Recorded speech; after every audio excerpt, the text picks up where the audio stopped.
अपने चोंच में चिड़िया का पंख लेकर गोरी कवि उड़ते हुए जा रही थी। वो सीधे मिट्ठू के घर पे रुकती है, इधर उधर देखती है और मिट्ठू के घर में घुस जाती है। सबसे पहले तो गोरी कव्वी मिट्ठू का सारा भोजन खा लेती है जो मिट्ठू ने बारसों के लिए जमा किया था, और फिर चिड़िया का पंख उसके घोंसले के बगल में रख देती है। अब तो मजा आएगा, अपना पेट भर लिया और इल्जाम किसी और पे लगा दिया। वैसे भी बहुत दिनों से जंगल में कोई कार्यक्रम नहीं हो रहा था, अब तो मैंने करवा ही दिया। ऐसा बोलकर गोरी कव्वी वहाँ से निकल जाती है और उधर मिट्ठू तोता और हरियाली तोती बातें करते हैं। हरियाली तोती, हमने लगभग अपना भोजन जमा कर लिया है और अब हमें भोजन जमा करने की कोई ज़रूरत नहीं है। अब हम आराम से दूसरे जंगल घूम सकते हैं। हाँ तोते, तुमने बिल्कुल सही बोला। हमने कितनी मेहनत कर अपना भोजन जमा किया है। अब बारिशों में आराम से बैठकर खाएंगे, कोई भी दिक्कत नहीं रहेगी बारिशों में हमें। पर उससे पहले मैं अपनी माँ के घर घूम के आऊंगी। बहुत दिन हो गए हैं मम्मी के घर गए हुए। मैं मम्मी से मिल के आ जाऊंगी, फिर हम चलेंगे दूसरे जंगल। ऐसे बातें करते करते वो अपने घर चले जाते हैं। हम लुट गए हरियाली, हमारा भोजन चोरी हो गया। हमने इतनी मेहनत कर जो भोजन जमा किया था वो एक पल में गायब हो गया। जिस चोर ने भी हमारा भोजन चुराया होगा वो खुश नहीं रह पाएगा। आखिर उसे हमसे क्या दुश्मनी थी।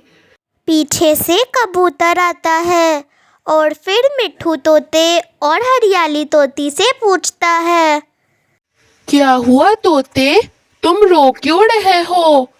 तुम्हारे चिल्लाने की आवाज मेरे घर तक आ रही है। कबूतर, तुम्हें तो पता है ना, मैं और हरियाली कितने दिनों से भोजन जमा कर रहे थे। हम दोनों नदी पर पानी पीने गए थे और यहाँ हमारा सारा भोजन चोरी हो गया। अब हम क्या करें? अब तो ज्यादा दिन भी नहीं बाकी बारिशों में। कुछ दिनों में बारिशें शुरू भी हो जाएंगी और अब तो हम भोजन जमा भी नहीं कर सकते। तोते, वहां देखो, घोंसले के कोने पर, वहां पर चोर का एक पंख पड़ा है। पर वो तो चिड़िया का पंख है। आखिर चिड़िया क्यों चोरी करेगी? उसने तो पूरे जंगल को मदद की है और वो तो खुद अनाज बांटते रहती है। आखिर वो कैसे चोरी कर सकती है? कबूतर, जब पक्षियों को भूख लगे तो वो अपनी कोई भी सीमा पार कर सकते हैं। कभी कभी अपने अच्छे दोस्त भी दुश्मन का रूप ले लेते हैं। हमें तुरंत ही चलना चाहिए रानो चिड़िया की तरफ।